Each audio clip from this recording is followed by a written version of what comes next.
What's going on, off the record fans?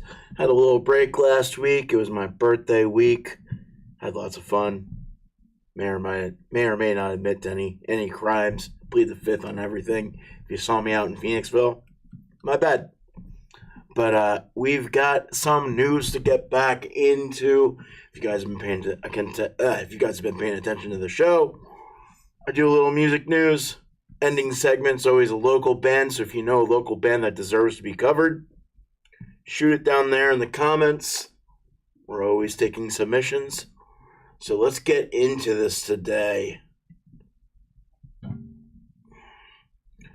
All right. I don't know if you're paying attention to the emo news right now, but Bullet for My Valentine, they got a little something going on right now, and we're gonna talk about it a little bit. So you got these two heavy metal groups that have come together for this tour. It's Trivium and it's Bullet for My Valentine. They're wrapping up their North American leg of the Poisoned Adversary tour, along with Trivium. I believe that's how you pronounce the name. And they were originally supposed to visit South Africa and Australia later this year. But however, it appears that Bullet for My Valentine pulled out of these shows. And that's at least what Trivium's saying. And there are only 4 left on the tour for them to do for the 20th anniversary with Bullet for My Valentine. They're doing the Poison album, and Trivium is doing their sophomore album, Ascendisary. Ascendisary? Something like that, yeah. So let's get into what they have to say. So, quote, as we head into the final shows of the Poisoned Adversary show tour, we want to thank everyone who's come out to celebrate with us. The shows have been phenomenal, and we loved connecting with every single one of you, which was the statement. And still in quotes, with that being said, the 4 of us collectively feel that the time is right for us to divert our full attention towards the next chapter of Bullet for My Valentine, the band wrote.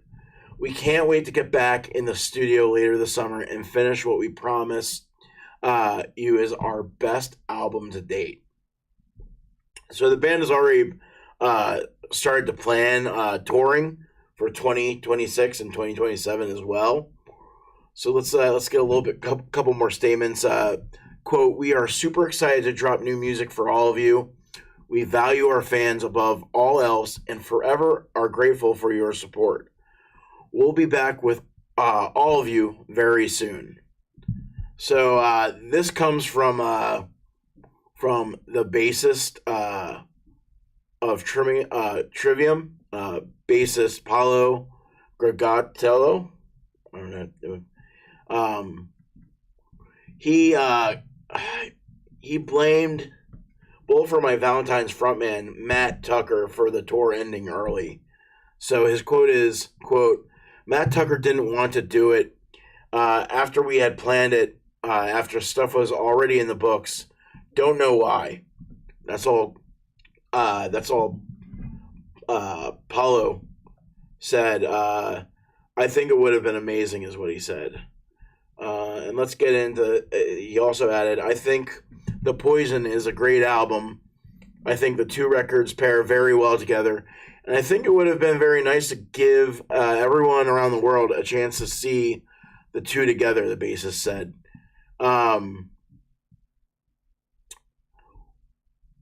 It's a good question as to why they're not doing the tour. Well, let's get into that in a minute. Let's read a couple more of the quotes. Things didn't end there. The drummer also added on the band's TikTok page, when you make your first TikTok live and miss off on the bands you were on tour with. Looks like they're really mad that they're not doing those final couple shows.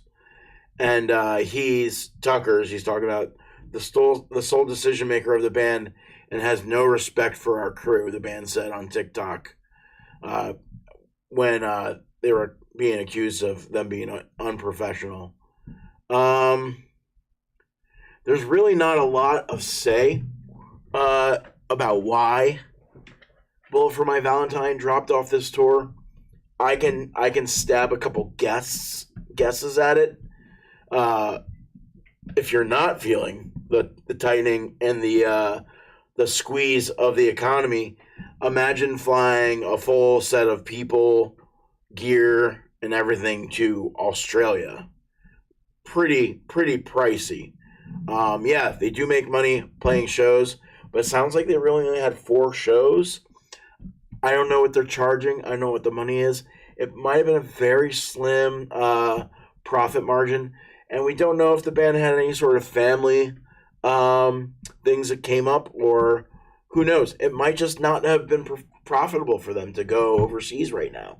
That happens a lot when the economy is fluctuating with America and other countries are doing well. Their dollar might be stronger and ours is weaker. So a lot of that happens when it comes to tour logistics. A lot of times they end up dropping certain dates just because it just doesn't financially make sense sometimes. Yeah, it sucks for the fans, but what are you going to do, man? When you're a band, especially Bullet for My Valentine, I mean, they're definitely making money now, but they're not in their heyday of performing at all. So it really could be a management thing. It could be a personal thing from one of the band members. Although I feel like they probably would have told the other touring band that was something personal. But I don't know if anybody's in the industry and knows anything else, has any snippets for me. Let me know. Those are 2 bands that do pair very well. 2 albums that pair really well. But I guess it's their loss. We'll fill you in if we hear anything on that. But let's get to our next news segment.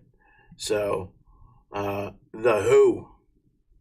So, if you didn't know, hold on a second, let me close this. There we go. Line this up for you guys so you can see his face. So, we're going to get into The Who firing their drummer, Zach Starkey, for the second time. And they fired him ahead of their upcoming farewell tour. So Starkey's 59 years old, and he was previously let go from the band and then rehired just days later in April, basically. So the guitarist and co-founder Pete Townsend shared the news of Starkey's latest firing on Instagram Sunday, so yesterday. Let's get the quote here. So, quote, after many years of great work on drums, Zach, the time has come for a change. Townsend, who's 80 years old, wrote, a poignant time. Zach has lots of new projects in hand, and I wish him the best, unquote. So Townsend announced that their drummer Scott Devours will replace Starkey. On the song is let's see. Oh, the tour's got a really long name. The song is Over North American Farewell Tour. It's a really long title for a tour, and it starts this August. So.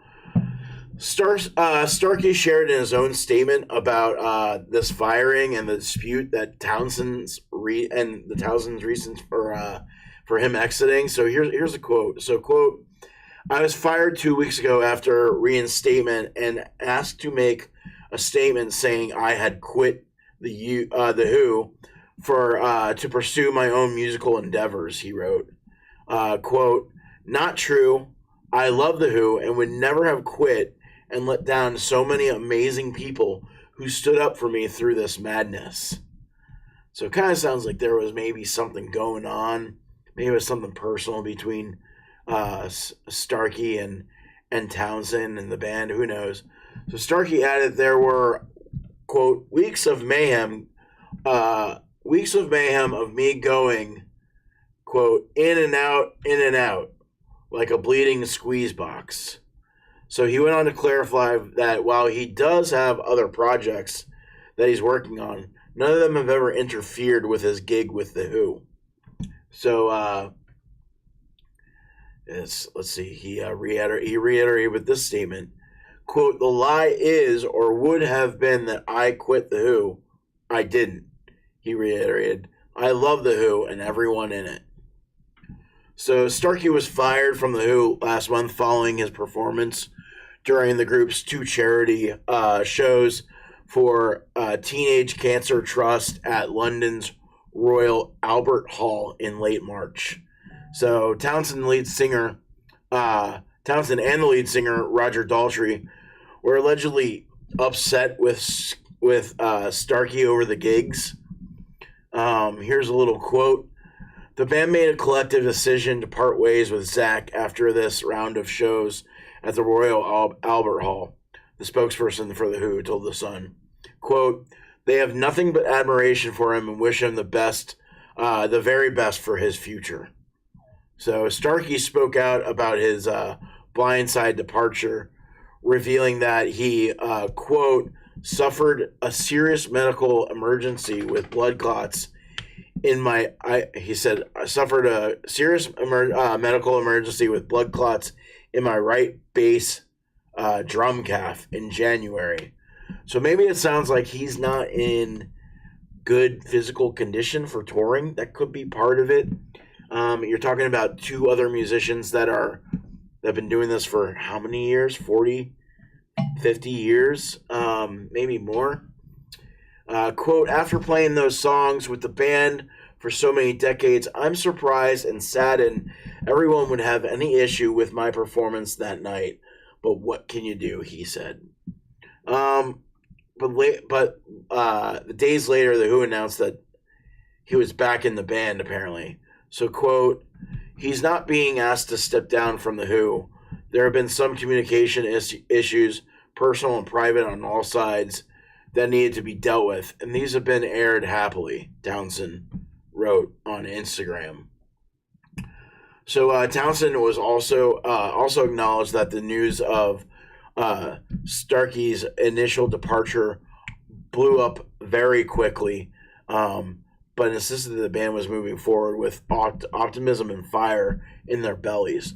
So I mean, it sounds like these guys, maybe they just aren't happy with him being in the band. You're talking about two veterans of the music industry. They have veteran music out there. They've been playing for decades, half a century, really, almost. And I don't know. Maybe they just don't want to tour with him as a drummer. I mean, the older I get, who I keep as company becomes a lot more of a picky choice for me.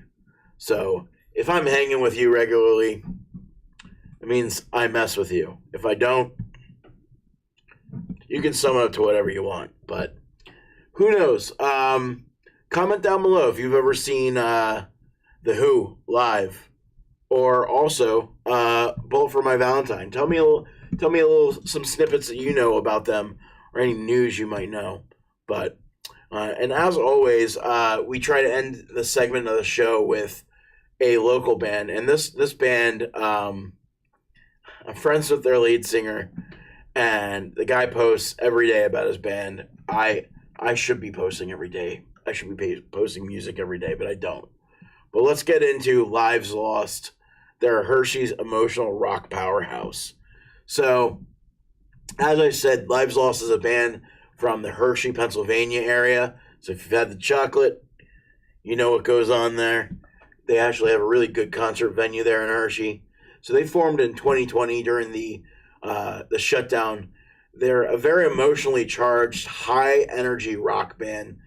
They blend some grunge, some metalwork, and even some punk rock energy and some pop sensibility into their music. They've got some really cool tunes. Their music resonates with fans like Alexis on Fire, Chevelle, Deftones, Silverstein, and Stained, yet they kind of carve their own unique sound. They kind of remind me, his vocals remind me a lot of a band called Dead Poetic. And if you're a fan of Tooth and Nail Records, that was a band that came out early 2000s. That was a mix of kind of post-hardcore rock with some metal screaming influences in there. That's kind of what this band reminds me of. Lives Lost is a lot harder than Dead Poetic, but the clean vocals and everything kind of remind me of that band. So Lives Lost has shared the stages with bands like Hinder and Funeral Point, amongst other bands. Their commitment to the DIY work ethic and the professional approach has really popped a name of them into the local scene. Again, we're talking about a band that posts every day online. They're very consistent. They're doing the hard work. They're always playing shows. They're always putting out new content, which is big. So beyond their music, Lives Lost is known for their engaging live performances and connecting with their fans. I would definitely go and check out the last EP they put out. So they put out an EP called A Portrait of Loss. It was released on DI Records, and it showcases their genre blending style perfectly. I would absolutely take a couple. I would take a half an hour and listen to that EP. It's pretty good. They're a really good local PA band. I hope to see them get bigger. I hope they get picked up for a opening tour for a bigger band. They deserve it. So if you haven't heard of Lives Lost, make sure you go and add them on Instagram and Facebook and whatever platform you're using for streaming music. Make sure you add them as well. You won't be disappointed.